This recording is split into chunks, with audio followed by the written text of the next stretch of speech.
السلام علیکم دوستو، ایک زمانہ تھا جب ہندوستان کی دولت کی کہانیاں دنیا بھر میں مشہور تھی۔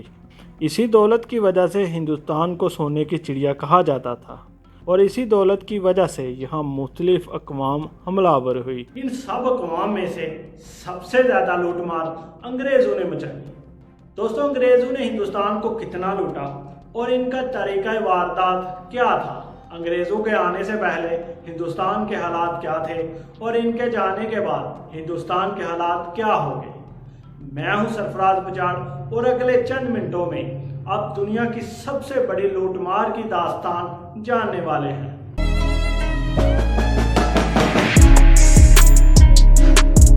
دوستو، انگریزوں کی آمد سے پہلے کا ہندوستان دنیا کی 1/4 یعنی 25% مصنوعات تیار کرنے والا ایک امیر ترین ملک تھا۔ ہندوستان کی زمین زرخیز تھی اور تمام وسائل سے مالا مال تھی۔ لوگ ہنرمند اور محنتی تھے۔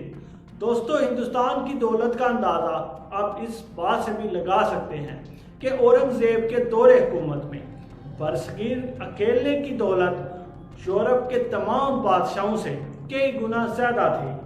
دوستو، اس وقت کا ہندوستان کپڑے، برتن، مسالہ جات، جہاز رانی، ہیرے جوہرات اور زیورات کی صنعت میں نہ صرف ایشیا بلکہ یورپ میں بھی اپنی ایک الگ پہچان رکھتا تھا۔ ہندوستان اس وقت کل دنیا کی GDP کا 27% پیدا کرتا تھا۔ اس حوالے سے انڈیا کے سابقہ وزیر اعظم اور ماہر اقتصادیات ڈاکٹر منموہن سنگھ کہتے ہیں کہ 17ویں صدی میں انڈیا تنہا دنیا کی 22.6% دولت پیدا کرتا تھا، جو تمام یورپ کے حصے کے تقریباً برابر تھی۔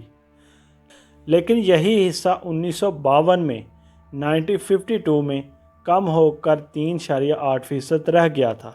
دوستوں، انگریزوں کی آمد ہندوستان میں 1608 میں ایسٹ انڈیا کمپنی کی صورت میں ہوئی۔ ایسٹ انڈیا کمپنی پر ہماری تفصیلاً ویڈیو موجود ہے، تو آپ کو یہ ویڈیو ضرور دیکھنی چاہیے۔ لنک ڈسکرپشن میں مل جائے گا۔ اس سے آپ کو پتہ چل جائے گا کہ انگریزوں نے کیسے ہندوستان پر قبضہ کیا۔ 1615 میں سورج میں تجارتی کوٹھی سے انگریزوں نے اپنی تجارت کا آغاز کر دیا۔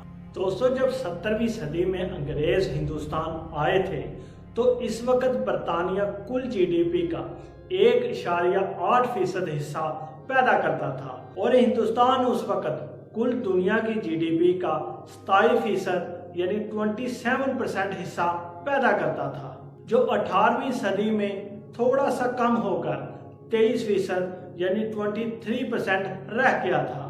اور 20ویں صدی میں جب انگریز ہندوستان سے گئے تو اس وقت ہندوستان کی 90% آبادی فتح غربت سے نیچے زندگی گزارنے پر مجبور تھی۔ 1.8% GDP پیدا کرنے والا برطانیہ عالمی دنیا کی GDP کا 10% پیدا کرنے لگا تھا۔ 1940 تک ہندوستان دنیا کا غریب ترین ملک بن چکا تھا۔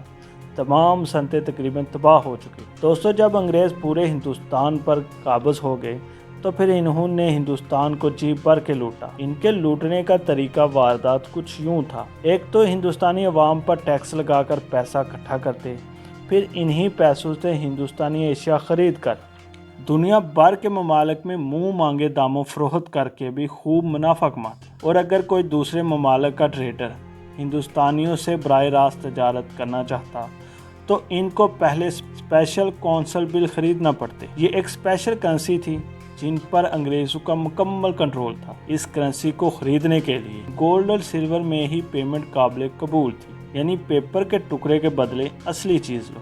دوستو، اس کونسل بل کی تو ہندوستان میں کوئی ویلیو ہی نہیں تھی۔ ہندوستان میں لوگوں کو تو روپیز میں ہی چیز خریدنا پڑ رہی تھی، تو ان کونسل بل کا ریٹ کیا ہوگا یہ بھی انگریز ہی طے کر رہے تھے۔